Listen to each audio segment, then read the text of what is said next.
Muy buenas, bienvenidos a esta tertulia en Radio Solidaria o Solidaria Televisión. No sé cómo te estás acercando hoy aquí, pero bienvenido. Es un tiempo en el que vamos a reflexionar, vamos a charlar de forma pausada, como ya no se hace en los medios de comunicación. Y lo hago siempre con mi amigo Willy López, que es pastor de Casa de Bendición en Madrid. Hoy tenemos el Salmo 105. ¿Cómo estás, Willy? Pues muy bien, la verdad es que muy bien. No disfrutando del calor otra vez, me tiene frito a mí el calor, me mata. Pero la verdad, por otro lado, pues me alegro porque los tomates siguen madurando. Así es, madurando. Sí, aquí pasa esto, es como la situación en España, va madurando. Va madurando, güey. Todo esto tiene un propósito. Yo veo Todo va madurando. He decidido, o no sé si he decidido, o ha cambiado algo en mí. Yo creo que el Señor lo ha hecho y ya no me cabreo. No me cabrea tanto las cosas. Es más, Yo me inquieto. Nunca me he cabreado, pero me inquieto. Yo reconozco que... Porque todo esto me ha recordado mucho, por desgracia, me ha recordado mucho a la arenga de Trump, al asalto al Congreso, ¿verdad? Pero es que cuando tú arengas a la gente, tú no puedes controlar a la gente. ¿Cuánta gente murió en el asalto al Capitolio? No sé si hubo muertos. Pues creo que 6, varios agentes de policía y todo, gente, es decir, ¿por qué? Porque no tienes ningún control. El ser humano no se le puede controlar. Es decir, cuando le das rienda suelta a todos sus instintos, la cosa es muy grave. Y que se haya hecho desde el gobierno, a mí me parece, como mínimo, poco inteligente. Porque quiero decir, tú puedes opinar y puedes ponerte del lado que quieras, tú tienes derecho a tomar la posición que tú quieres, pero nunca puedes desde tu posición. Es como, yo soy pastor, entonces yo no puedo desde mi posición, desde el púlpito, decirle a la gente, votar a fulanito, votar a menganito, porque este es tal, este cual, papá. No, yo no puedo, no tengo derecho, mi autoridad no llega hasta ahí. ¿Por qué? Porque estoy manipulando a la gente. En este caso ha pasado lo mismo. Hablamos de la situación que ha surgido en España por el boicot a Israel. No a Israel, sino a un grupo de ciclistas que nada tienen que ver con... Que solo había un israelí. Un grupo de ciclista que se llama Israel, es un grupo patrocinado por una empresa israelí, y ha habido un boicot enorme a la Vuelta Ciclista a España, incluso arengada por el presidente del gobierno, varios ministros y bueno, pues la opinión pública, y ha habido muchas manifestaciones, incluso ha habido algo de violencia. Pero hoy leíamos que el 30% del Atlético de Madrid de fútbol, el dueño es un israelí. Varios festivales en Madrid son empresas israelíes. Eurovisión, su principal accionista es israelí. Entonces, pero no le quieren dejar participar, va a ser complicado eso, ¿eh? Eso es. Entonces, me parece que creo que pues estamos... Sí, pero yo el balón es mío y me lo llevo. Eso es. Y se acabó el partido. Yo veo con cierta expectativa porque me gusta que la gente se defina, Willy. Una de las cosas que no me gusta de la política es el nadar y guardar la ropa. La ambigüedad. La ambigüedad. Yo creo que cuando afloran los sentimientos reales y el corazón, ¿no? Cuando sale el corazón, por ejemplo, cuando Hugo Chávez dijo que maldecía desde sus entrañas a Israel, ¿no? Sí. Yo no es que me alegré, pero digo, bueno, está definido. Claro. No se oculta, no miente. Luego sus entrañas luego le pasaron un precio excesivo. Yo no me alegro. No, pero fue una consecuencia. El fallecimiento de un ser humano por sus ideas o por su odio incluso, ¿no? Creo que Dios nos ama y que Él incluso está dispuesto a perdonar nuestro odio, ¿no? Si nos arrepentimos, Dios nos perdona. Por eso nosotros clamamos al arrepentimiento, llamamos a arrepentirse. Entonces, cuando una persona está orgulloso de su pecado, es difícil. Sí. Es difícil que se pueda arrepentir porque Dios resiste a los soberbios, pero da gracia a los humildes. Entonces, cuando veo que el soberbio está orgulloso de su error y persiste en su error, persiste en su odio, persiste en llamar a lo que es bueno malo, y pues lógicamente uno tiene que advertir, no puede venir nada bueno de esta situación. No, y el problema es que España es un país muy delicado, porque España está fundamentado sobre ciertas industrias que son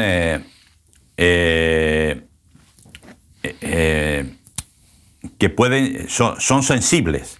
El turismo. Pues pueden dejar de empezar a venir turistas, claro, y acabamos con nosotros.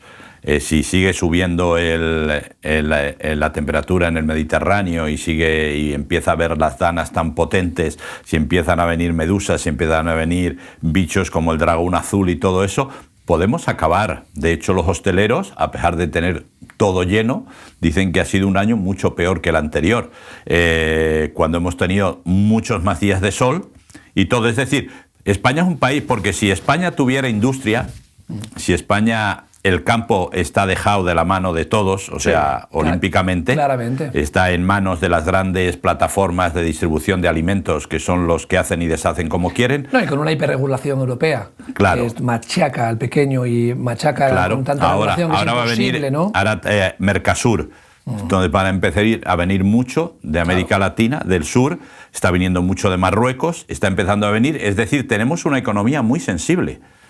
Es decir, y ahora que podemos estar bollantes en muchas cosas, de repente todo eso se puede caer.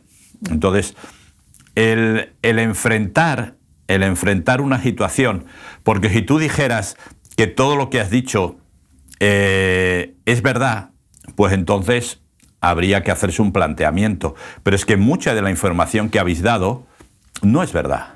Es decir, desde el momento que el 85% de la información viene del Ministerio de Sanidad de Hamás, a mí ya no me da tranquilidad. ¿Por qué? Porque eso es lo que hemos dicho siempre. Es decir, cuando ya sabes cuál es mi pensamiento, pero cuando aquí en España se hablaba de la guerra civil en los años 80, pues los rojos llevaban tridentes, rabo, cuernos y eran como demonios. Y los nacionales eran los héroes que habían salvado a la patria. Poco después hemos visto que ni los buenos eran tan buenos, ni los malos eran tan malos. ¿Entiendes? Pero ¿cómo ha sido? A base de una información veraz de alguien que ha esto. Pero aquí no se está haciendo una información veraz.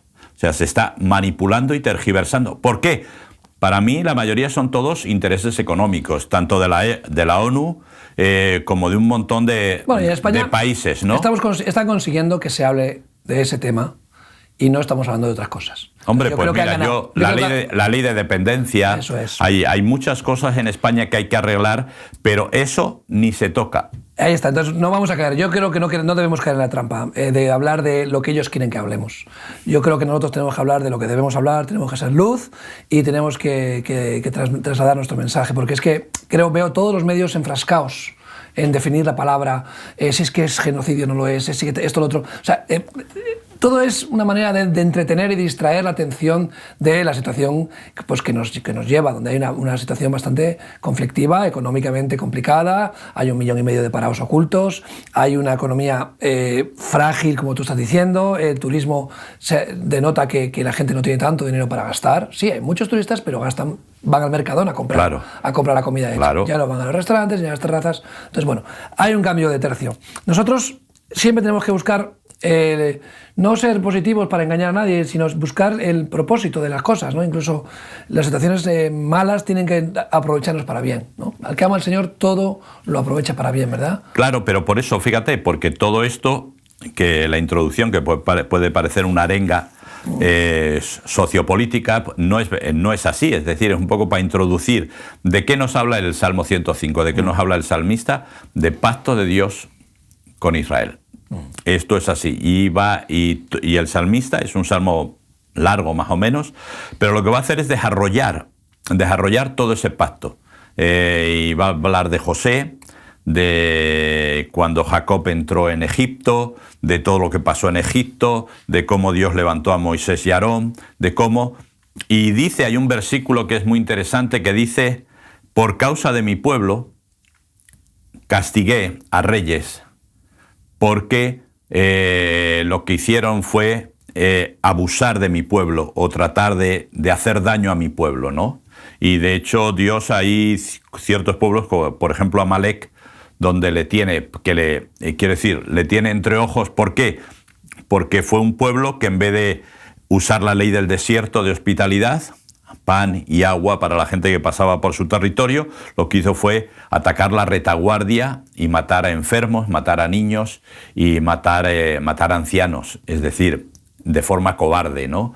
Entonces hay pueblos que Dios le dice, bueno, cuidado, vamos a ver lo que hacemos. Pero el pacto de Dios dice, yo os di Canaán, se lo di a Abraham, y ahí está mi pacto en Abraham, y a partir de Abraham, yo lo que he hecho es cuidaros siempre, a pesar de que Israel también ha hecho las suyas, pero ese pacto es importante y ese pacto sigue vigente hoy. Es una de las cosas que nos anima como hijos, como cristianos, como creyentes, ¿no? Que no depende de lo que nosotros hagamos para alcanzar o no la gracia, la misericordia de Dios, sino que a Dios le ha placido. Él le ha placido y se ha fijado en nosotros. Entonces, aunque Israel falle, tropieza, dice, pero yo elegí a Abraham, vuestro padre. Sí. O sea, realmente vemos que no depende tanto de que Israel... Sí, claro que acarrea las consecuencias. Claro. Que Dios trata con su dureza, que Dios trata con sus errores. Por eso me gusta que aquí lo hemos dicho muchas veces, ¿no? Que aquí en la palabra de Dios, la Biblia no esconde los errores. No. Porque los errores humanos demuestran más que Dios está por encima. Y Dios es amplio en misericordia, ¿no? La gente tiene un concepto equivocado del Dios del Antiguo Testamento, ¿no? Un Dios duro, castigador, perverso, vengativo, ¿no? Todo lo contrario, yo no veo más que misericordia, gracia, perdón, una vez y otra, cuando el pueblo de Dios le da la espalda. Entonces eso me anima, porque a pesar de mis errores, de mis defectos, de mis torpezas, Dios tiene misericordia. Sí, y esa es la realidad, pero ya digo, volviendo, la gente no tiene que tener claro que Dios hizo un pacto con Abraham, lo mantuvo a través de Isaac, lo dice en el Salmo, y después ya empieza a hablar de José, empieza a hablar de Jacob, etcétera, etcétera, etcétera, es decir, hasta el día de hoy. Entonces, ahora, siempre, ya sabes que yo siempre lo he dicho, Dan, y yo distingo entre el gobierno de Israel sí, claro. y el pueblo de Israel. Evidentemente. El pacto de Dios es con el pueblo de Israel. Porque si, por ejemplo, hay una ciudad, vamos a decirla, artística, es Tel Aviv. Con todas sus connotaciones, ¿no? Entonces, quiero decir, es diferente. Dios no ha hecho un pacto con el gobierno de Israel, ha hecho un pacto con el pueblo de Israel. Y al pueblo de Israel lo va a cuidar siempre. Y lo hemos visto a lo largo de la historia, es decir, ataques directos contra el pueblo de Israel.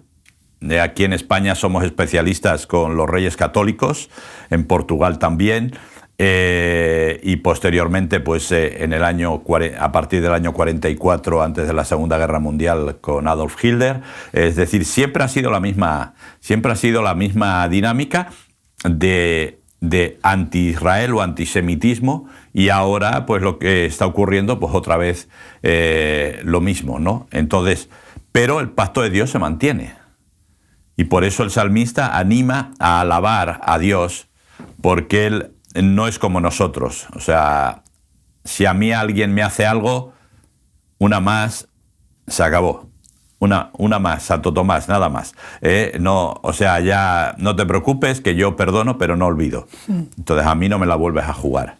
Pero Dios no es así. Dios es una vez, lo que tú decías antes, ¿no? La misericordia de Dios, la gracia de Dios, siempre está ahí en el Antiguo Testamento. En el Nuevo Testamento, con la muerte de Jesús y toda la predicación de Jesús en los Evangelios y toda la teología de Pablo posterior, pues ya se ve mucho más, ¿no? Pero aún así Pablo tiene palabras duras en ocasiones. Pero en el Antiguo Testamento lo que vemos es, al final, es que Dios es un Dios que pone condiciones. Esto es lo que hay. Es decir, y la única condición que te pongo es que no sirvas a otros dioses. Es la única. A partir de ahí, todo es gracia y misericordia. Entonces, ¿qué ocurre? No, y los pueblos, sí, pero es que los pueblos, a ver, que estaban empezando a matar a sus niños, a ofrecer a sus niños vivos por fuego, a ofrecer a sus niños a los dioses y matarles. Señores, el tema es muy serio. Hoy en día hubiéramos hecho un montón de cosas para que eso no sucediera. Entonces Dios tiene que decir, hasta aquí, hasta aquí termináis. Cuando los asirios se creyeron los amos del mundo, pues que Dios dijo, hasta aquí, levantó otro pueblo. Y cuando los medos y los persas se creyeron los amos del mundo, pues dijo, hasta aquí. Los romanos, los griegos, los romanos, así Dios ha ido diciendo, perdón, hasta aquí. Y lo va a hacer ahora mismo con algunos que se creen ahora los dueños del mundo. Hasta aquí. Hasta aquí. Incluso pues puede ser que mañana Dios frene a Netanyahu y le pida cuentas de las decisiones que ha tomado militarmente y tenga que explicar y tenga que ponerse a cuentas delante de Dios, como todos lo vamos a hacer, ¿no? Por los excesos o por los defectos que se puedan cometer en la defensa del Estado de Israel, que es diferente a lo que tú estás hablando de lo que es la defensa de Israel. Se nos ha predicado, Willy, se ha dicho siempre que la Iglesia ha venido a reemplazar a Israel. Se nos ha convencido como cristianos de que nosotros somos la Iglesia, primeramente la Iglesia Católica, la única y verdadera, y ahora pues cada uno con su denominación y con su pequeña parroquia ya son la pura esencia, ¿no? Sí. De la fe y del Evangelio. Entonces, el avivamiento va a venir por mi iglesia. Eso, enarbolamos siempre nuestro ministerio, ¿no? Y creemos que Dios puso fecha de caducidad a su pacto con Israel, ¿no? Y sabemos que no. Pablo habla claramente. Dice, oye, vosotros que sois las ramas silvestres nos enaltecéis encima de las ramas naturales. Claro. Así como Dios quitó algunas ramas naturales, no va a tener ningún problema en quitar o en desgajar las ramas injertadas, ¿no? Entonces, claramente Jesús es la raíz, Jesús Cristo es el fundamento de nuestra fe y el árbol es Israel en el que nosotros estamos injertados. La Biblia habla de la reunión de los dos campamentos, los dos candelabros, o sea, hay un montón de enseñanza donde muestra como si fueran dos tiempos, ¿no? La hija de la esclava, la hija de la... O sea, hay un montón de referencias bíblicas que nos hablan del pueblo de Dios, que es un pacto hasta el final, y del pueblo injertado que somos los gentiles, ¿no? Sí, ¿no? De hecho, tú sabes que Jerusalén es plural, son ciudades. Eso es. Es decir, a Jerusalén subiremos en las dos, Israel y la iglesia, ¿no? Entonces, como la novia, como las novias del Cordero. Entonces, creo que esto la gente lo tiene que tener claro. Es decir, esto no implica, pero bueno, lo hacemos con todo. Es decir, defendemos nuestra denominación a capa y espada, haga lo que haga. Sí. Y a veces queremos defender también cosas que bíblicamente no son defendibles. Es decir, Israel sigue ahí.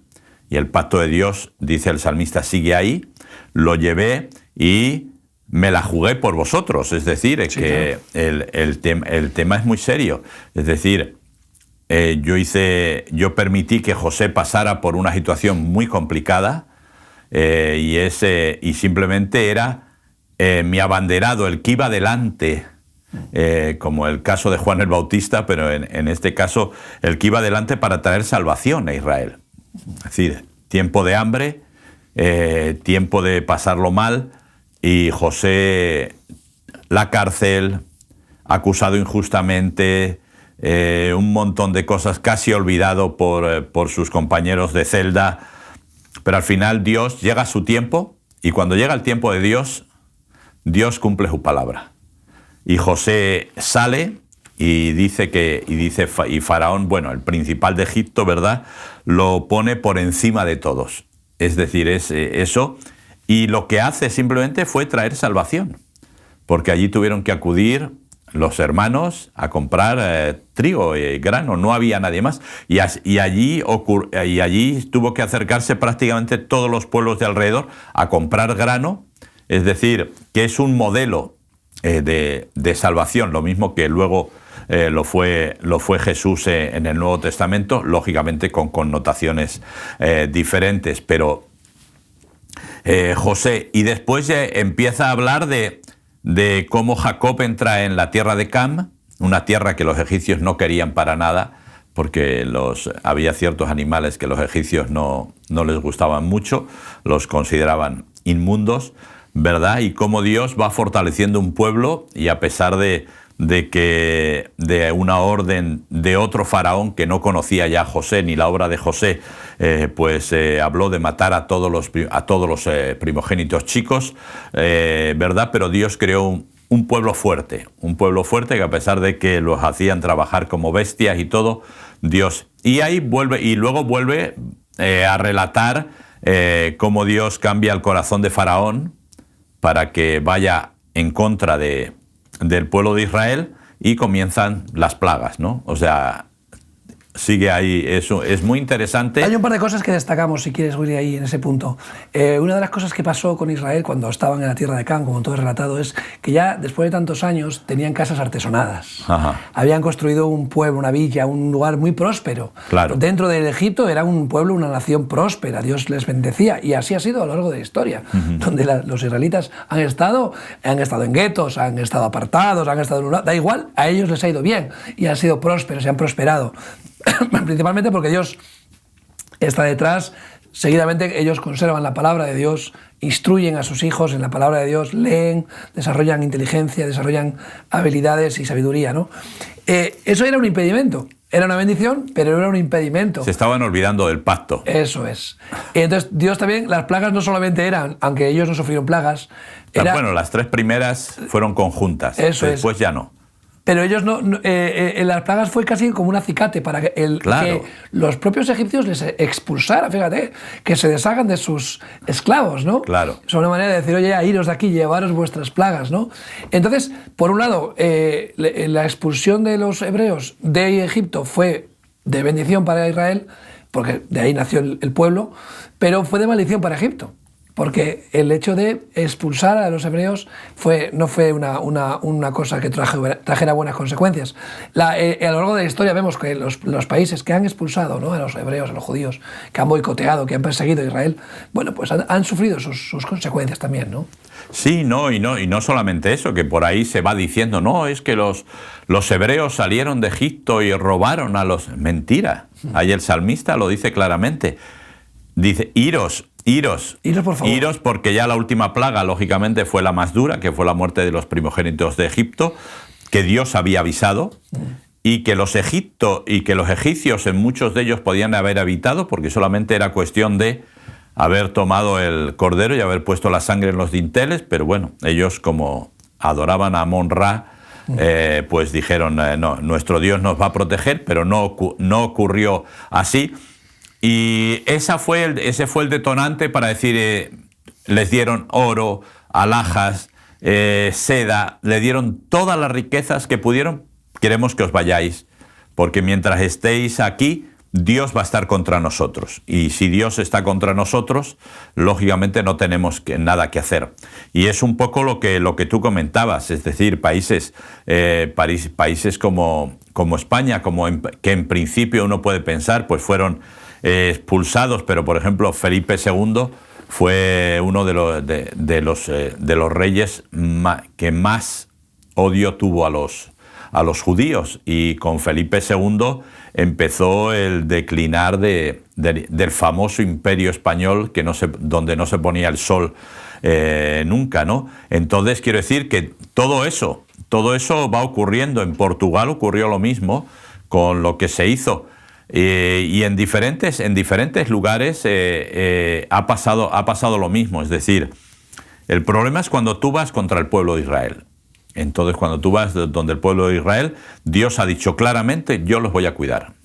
Y si tengo que castigar a reyes, que en este caso podríamos hablar de gobernantes, lo voy a hacer porque yo cuido. Nadie toca a mis ungidos ni a mis profetas. Que en este caso no se refiere a profetas como personas, sino mi pueblo en realidad es una voz profética que anuncia las buenas nuevas de que vivir bajo la cobertura de Dios o una teocracia es posible, ¿no? Hoy en día debería ser así, ¿verdad? Porque hoy pensamos que no. No siempre es así, y vemos que Israel está falto en ser esa luz a las naciones, y no es que no lo sea en muchos aspectos. Los mayores desarrollos tecnológicos, de salud, de ingeniería, las mayores invenciones de seguridad informática. O sea, Israel es puntero en un montón de cosas que están ayudando a la humanidad, de cierta manera u otra. Ya es luz en los dones y talentos que tienen. Falta que ellos sean luz en la predicación del Evangelio de buenas nuevas, de salvación, ¿no? Que realmente es lo que esperamos que algún día sean, porque, bueno, viendo los 144.000 y lo que las profecías nos hablan de los últimos tiempos, sabremos que Israel no solamente es un motor de avance para la humanidad, humanamente hablando, Ajá. sino que pueda ser un lugar donde se predique el mensaje de salvación a todas las naciones. vemos que en el texto está relatando claramente, ¿no?, todo el éxodo, todo el progreso, todo lo que se hace, ¿no? Y es precioso el recorrido que hace aquí el salmista, narrando todos los episodios, ¿no? Hay un momento que dice: abrió la peña y fluyeron aguas, corrieron por los sequedales como un río, ¿no? Porque se acordó de su palabra santa dada a Abraham su siervo, ¿no? Jesús dice, ¿no?, yo soy la peña, yo soy la roca. Claro. También habla de las fuentes vivas, ¿no? Hay una simbología claramente en Jesús, en el Mesías, ¿no? Todo lo que es el Antiguo Testamento, las fiestas bíblicas, el Éxodo, tiene una representación en Jesús también, una simbología espiritual, ¿no?, que debemos siempre extraer, ¿no?, para darle todavía más jugo, ¿no?, al texto, ¿no? Sí, bueno, al final, claro, el gran problema es que el pueblo judío también sabe que la culminación es la venida del Mesías. Claro. Igual que nosotros. Simplemente que ellos todavía esperan la primera. Nosotros ya esperamos la segunda, donde Jesús aparezca como rey y gobernante, ¿no? Pero en realidad estamos enfocados en lo mismo.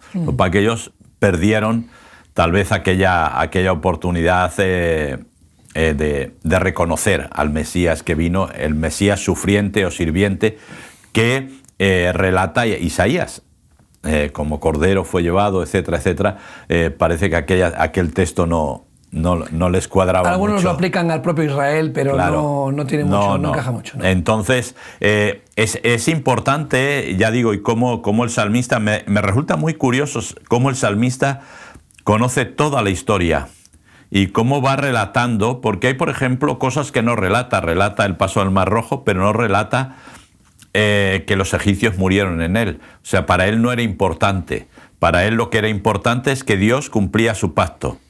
Y cómo hizo pasar, cómo entraron en la zona del monte Sinaí, posteriormente, cómo comenzaron su peregrinaje en el desierto, les dio pan, cuando protestaron les trajo codornices, y cuando protestaron porque tenían sed, tocó la roca y salieron aguas vivas de la roca. Es decir, me gusta mucho porque el salmista no se centra en lo que puede pasar con otros, sino en lo que pasa con el pueblo de Israel, ¿no?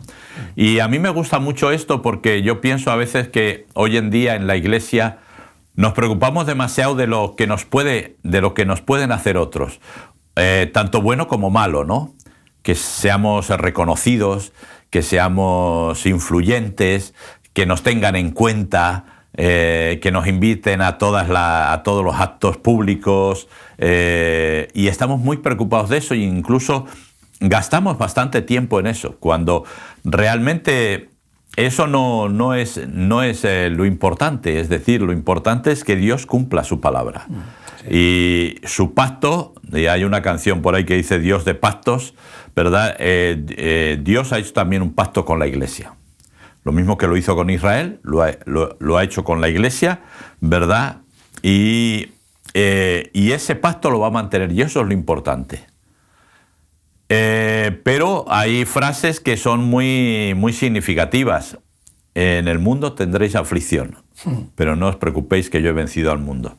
Luego, si leemos Mateo 24 y 25, pues nos damos cuenta de que no todo va a ser fácil, porque no lo fue tampoco en el siglo I para la Iglesia que ni para comenzó. Ni para Israel tampoco. Entonces, quiero decir, la situación está ahí, pero a pesar de todo lo que ocurra, Dios mantiene su pacto.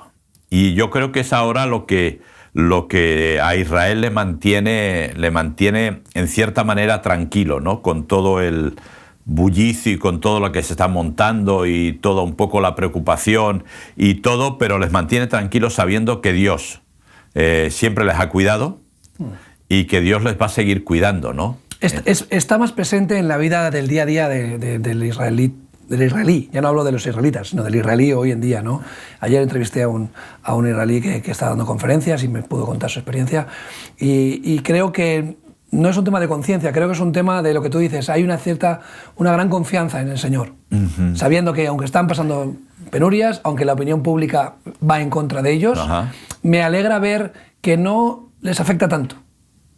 Nosotros como cristianos occidentales sí estamos muy preocupados por lo que piensan de nosotros.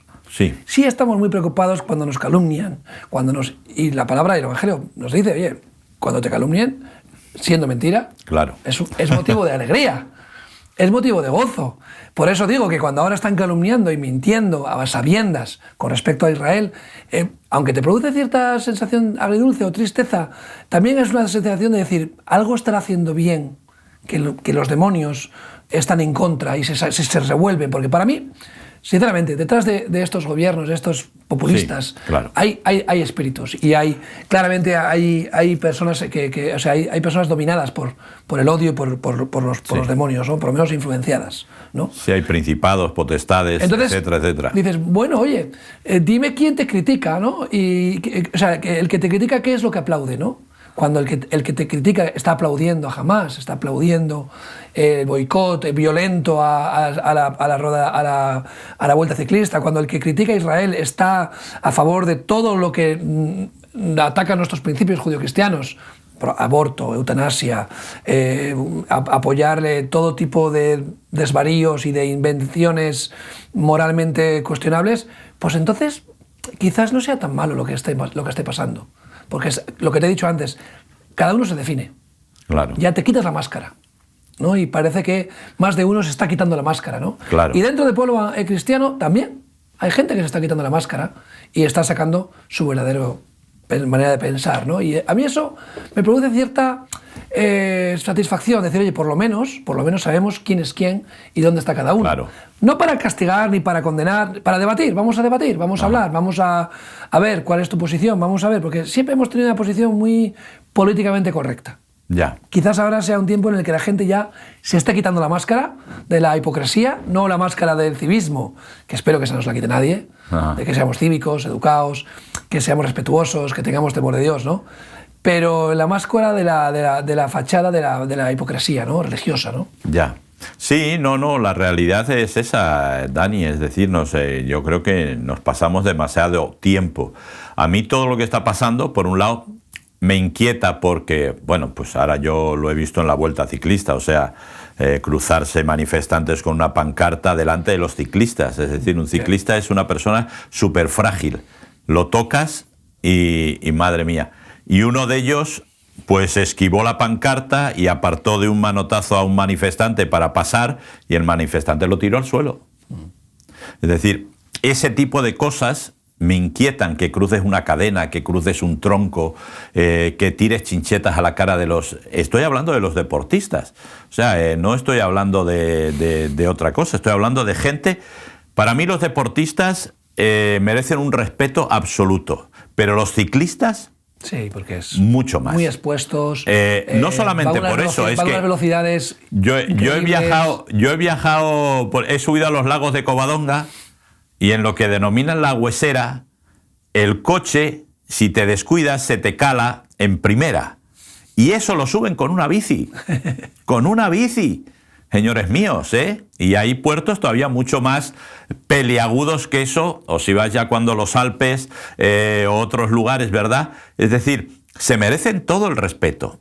Que quieres hacerte un planteamiento en contra del equipo de Israel, hazlo, pero no contra los ciclistas, porque estamos hablando... Entonces, me inquieta ese no civismo que de repente ha aparecido en la gente, ¿no? Y que no es nada raro, porque quiero decir, ya la gente, el fútbol, el otro día estaba viendo unas imágenes de, creo que era un equipo de Argentina y otro de Chile, no sé dónde, como a un chico lo arrinconaron y lo fueron tirando hasta que lo tiraron 6 metros para abajo.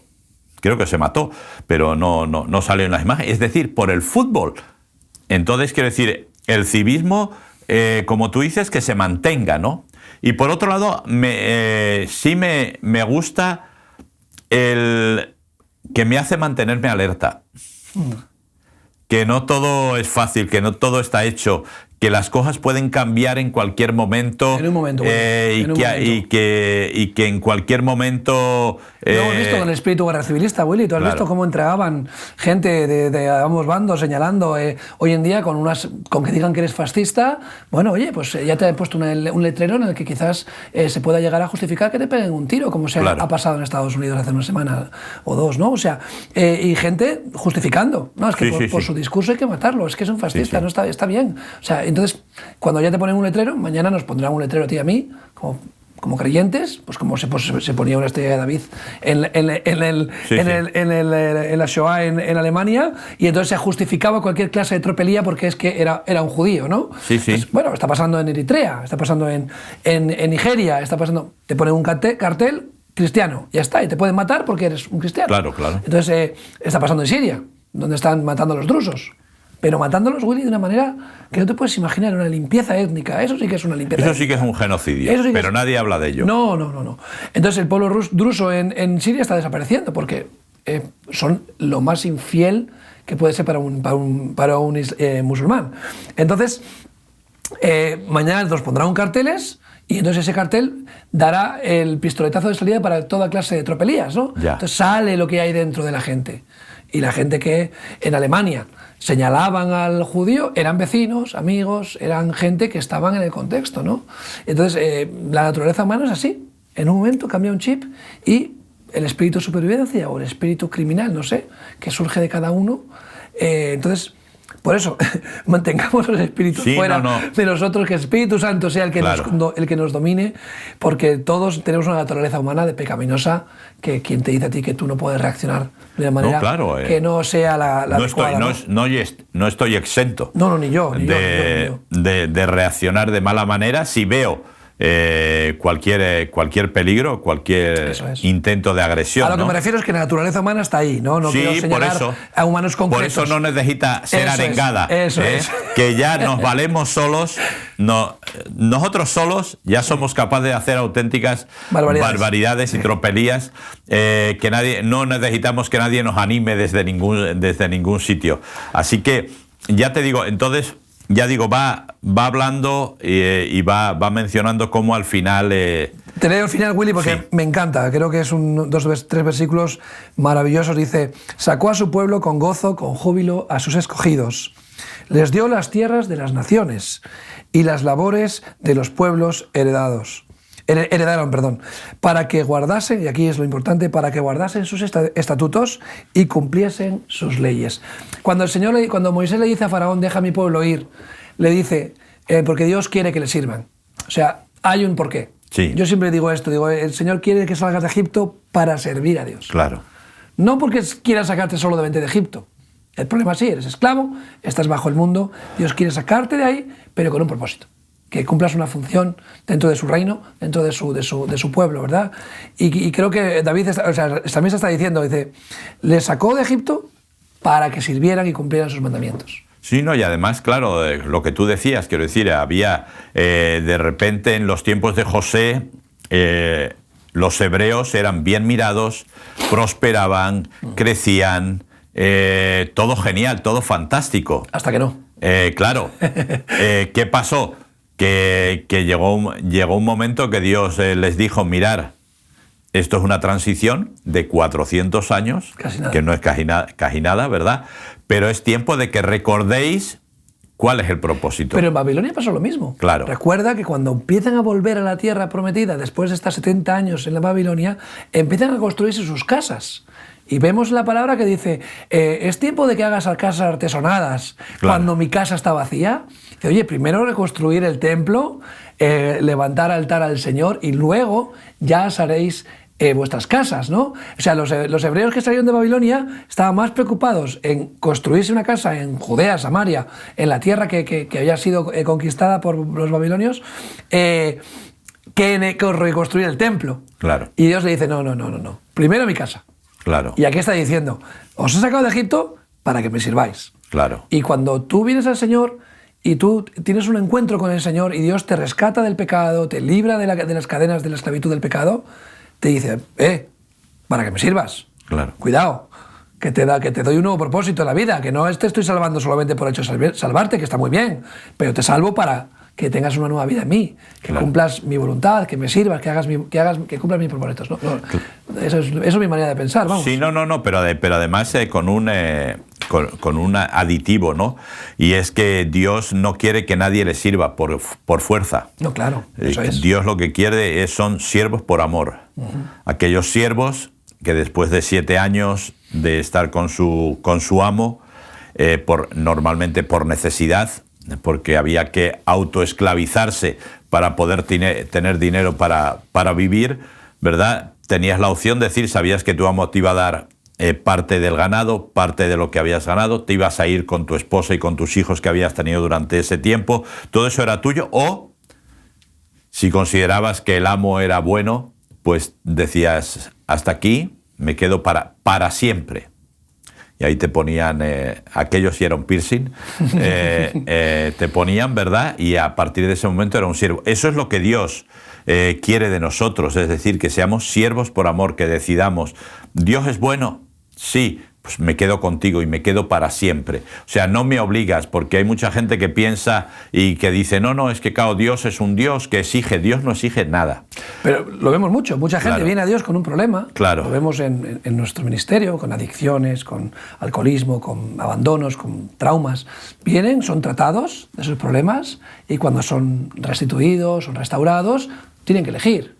O continúo el camino, sigo los pasos del maestro, o hago mi vida y continúo mi vida. Yo creo que es lo que estás describiendo. Que, oye, mucha gente se acerca a Dios con un problema, Dios les da, les soluciona o les ayuda en la circunstancia, les da una perspectiva nueva y luego, oye, cada uno elige, o vivo agradecido a Dios y le sirvo, o hago mi vida y continúo con mi vida. Claro, y además, y yo le digo a la gente, y no te creas que por eso Dios te va a maldecir. No. O sea, Dios no te ha dado para recibir a cambio, no. Dios da y punto. Eso es. Nosotros sí somos más de invertir, pero Dios no es un inversor. Dios te da y te da de gracia.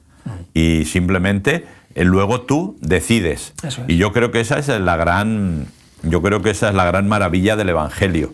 Que Dios te deja decidir y no por eso. Ahora, yo sí le digo a la gente, cuando estás bajo la cobertura de Dios, estás bajo la cobertura de Dios, y cuando no estás bajo la cobertura de Dios, pues las cosas te pueden ir bien o te pueden ir mal. O sea, no quiere decir que porque te salgas de la cobertura de Dios todo te va a ir mal, no es verdad. No. Hay gente que le ha ido muy bien, pero estás en esa incertidumbre. Estás bajo la tiranía de los avatares de la vida, ¿no? Habiendo conocido lo bueno, escogéis lo malo, ¿no? Dice algún versículo. A veces el ser humano es así. Conoces lo bueno, tienes un encuentro personal con el Señor. Y también dice un texto, ¿no? Dice que por amor al dinero, muchos fueron traspasados de muchos dolores, ¿no? O sea que a veces miramos nuestros intereses, ¿no? ¿Qué me conviene? ¿Me interesa ser creyente? Ir a la iglesia, colaborar, ayudar. No me interesa. Me prefiero dedicar. No me salen los números. Ya. Y a veces somos fríos así, ¿no? Sí. Y bueno, y el Señor, lo que tú dices, el Señor te respeta y dice, oye, es tu decisión, claramente. Claro. Luego, cada uno tendrá lo que tenga y cada uno va a dar cuenta de lo que tiene, ¿no? Claro. Entonces sí que es verdad que yo, habiendo probado lo bueno, conozco tantas personas que abandonaron los caminos del Señor y que te los encuentras, ¿no? Porque la vida es así, te encuentras después de muchos años. Ay, ¿cómo te fue? Pues me fue bien y tal. ¿Y cómo y tal? Joder, pero echo de menos. Echo de menos esas vigilias, echo de menos esa comunión con los hermanos. Ahora cada uno va a lo suyo. Mira, el dinero, la gente solo piensa en lo suyo y tal. Digo, bueno, estás a tiempo. Estás a tiempo de volver a los caminos del Señor. O sea, yo no tengo, o sea, tengo otros problemas, pero esos problemas no los tengo. Claro, no. Siempre hemos dicho que nadie va a ir obligado al cielo. Está claro. Es decir, la gente va a ir al cielo, por eso a veces me parece tonto bautizar a los niños, porque es como decir, vas al cielo fijo. No. Es decir, va a ser una decisión tuya, propia, a lo largo de toda tu vida. Eso sí, es solamente el tiempo que tienes es tu vida. Después de eso no hay nada que hacer, ¿verdad? Pero aquí el salmista dice recordar siempre que Dios nunca va a romper el pacto. El pacto lo rompemos nosotros, sí. Por lo que tú dices, es decir, nos gusta. ¿Por qué? Porque lo vemos mucho en la palabra de Dios. Dios hizo un pacto con Saúl, pero a Saúl le interesó más quedar bien con los hombres que con Dios. Y bueno, Dios le dijo, pues hasta aquí, ¿no? Salomón hizo un pacto con Dios y Dios cumplió, pero en sus últimos días, pues Salomón decidió que quería vivir como los grandes reyes, que ser recordado por todo lo que tenía, ¿no? Tanto caballos como concubinas, como mujeres, como oro, como plata. Y bueno, pues pasó lo que pasó, ¿no? Y así podemos ir viendo que Dios, pero sin embargo Dios no dejó el pacto. Ahí estuvo Jeroboam, Roboam, todo se lió, el reino del norte, el reino del sur. Lógicamente, las decisiones que tomamos tienen consecuencias. Eso, Dios nunca va a evitar eso, porque sería quitarnos el libre albedrío. Si tú decides una cosa, es decir, si tú decides invertir en un fondo de pensiones o en un fondo de ahorro peligroso, de los que llaman peligrosos, tu dinero, pues te arriesgas. Puede que te salga bien o puede que te arruines, ¿no? Eso pasó en su día, en el 2007, cuando la famosa Lockman, ¿verdad? Pues mucha gente que había invertido muchísimo dinero, pues se quedó sin nada. Y aquí pasó pues con Afinsa, con Forum y con otras compañías. Cuando arriesgas, tiene consecuencias. Y Dios tiene que respetar eso. Porque si dijeras, claro, yo decido mal y luego Dios que me saque. No funciona así. Dice Dios, tú decides y es tu responsabilidad. Estas las consecuencias las estás sufriendo y tú tienes que ver lo que quieres hacer. Luego hay una cosa que hay que diferenciar también, Willy, hablamos del pueblo. Una cosa es el pueblo y otra cosa es el individuo. Claro. Porque aquí hablamos del pueblo como un concepto muy general. Claro. Pero luego Dios trata de manera personal e individual con cada uno de nosotros. Pues aquí podemos hablar de la Iglesia. Claro. La Iglesia protestante, o la Iglesia no sé qué, o tal, o un movimiento, o un ministerio. Está bien, hay un concepto general, ¿vale? Pero luego después hay que ver el corazón de cada uno, que es lo que Dios hace. Que la diferencia, digamos, con nosotros, que miramos los movimientos, este movimiento, pues no sé, viendo movimientos que han tenido un gran énfasis, y que tienen una doctrina o tienen un pensamiento un poco raro. Ya, pero es que Dios no mira eso. Dios mira el corazón de manera individual. Entonces, es bueno separar el concepto de pueblo, porque es un plan general, que como tú dices, hay un pacto con el pueblo y Dios va a llevar a ese pueblo y va a llevar a sus conclusiones. Pero luego está el trato personal, individual, con cada una de esas personas, del cual del pueblo había gentiles, había hebreos, las 12 tribus, o sea, ya había un montón de características, mujeres, ancianos, niños, cada uno tenía su contexto, su realidad, y lo bueno, que creemos en un Dios infinito, que tiene la capacidad de ver a individuo por individuo. Y a mí es lo que me sorprende de que no nos damos cuenta de la inmensidad de Dios. Creemos en un Dios un poco alejado, que mira al mundo como si fuera una pantalla de ordenador, ¿no? Sí. Y yo creo en un Dios personal, en el que me conoce y yo le conozco y tengo una relación íntima de amistad, en la que yo hablo con él me habla, en la que a veces yo me enfado, él se enfada, a veces regañamos y él me corrige porque tiene más autoridad y me pone en mi sitio, o a veces hay silencio y digo, Señor, ¿qué pasa? ¿Que estás enfadado conmigo? O sea, no sé, creo que es importante transmitir que el Evangelio, la palabra de Dios es individual, aunque haya un plan general para la humanidad, para el pueblo de España, para el pueblo de Israel, pero Dios trata con nosotros de manera individual y eso es lo importante. No, claro, fue... ¿No? Porque ¿qué me importa a mí que el universo se vaya a acabar dentro de 150.000 billones de años y yo voy a vivir 30 años más? Pues yo creo que Dios trata conmigo en mi realidad, ¿no? En mi contexto, en el tiempo, en el pequeño lapsus de tiempo que voy a pasar en esta tierra. Y creo que Dios tiene un plan para mí, microplan, chiquitito, igual yo solamente intervengo muy poquito. Pues Dios tiene preparado para mí algo, ¿no? Sí, no, que igual no eres el protagonista, eres actor secundario, actor de reparto. Yo soy de esos del montón. Entonces, para hacer bulto, aquellas películas de romanos, ¿verdad? Los extras. Claro, que aquellas películas de romanos donde de repente uno aparecía con reloj de pulsera. Entonces, sí, pero esta es la realidad y para mí esto es lo bonito. Es decir, Jesús trató con 12 y a los 12 los trató cada uno en su manera. Y a Pedro le trataba de una manera, y a Natanael le trataba de otro, y a Judas lo trataba genial, a pesar de que Jesús sabía lo que iba a venir. Pero posteriormente pasa lo mismo, porque hablamos de Pablo, de Silas, de Timoteo, hablamos de un montón de gente, y si nos vamos al Antiguo Testamento pasa igual. Es decir, es hablar de la generalidad dentro de la individualidad. Entonces, y Dios funciona así. Jesús murió en la cruz del Calvario por mí. No por la humanidad, que también es verdad, pero por mí. Es decir, en la cruz del Calvario Él estaba pensando en mí también. Y esto es importante que lo tengamos claro, porque esto a mí me ayuda a pensar que dentro de todas las circunstancias, de todo lo que está pasando, de todo lo que está ocurriendo, Dios sigue, como dice Efesios capítulo 1, ¿verdad? Sigue teniendo un plan preparado de antemano para mí, desde antes de la fundación del mundo, de antes de que yo naciera. Por lo tanto, ese pacto, Dios ha hecho ese pacto conmigo y ese pacto es el que va a mantener, que es un poco lo que nos cuenta a nivel del pueblo de Israel el Salmo 105, pero que es aplicable a cualquiera de nosotros, y nosotros podríamos escribir el Salmo 105 si quisiéramos, pero con nuestra realidad, como diciendo, alabad al Señor por todo lo que Dios, hasta aquí nos acompañó el Señor, y terminando, ¿verdad?, diciendo, Señor, yo quiero cumplir tus estatutos y quiero cumplir tus leyes. Tu voluntad, así es. Pues maravilloso resumen, Willy. ¿Sí?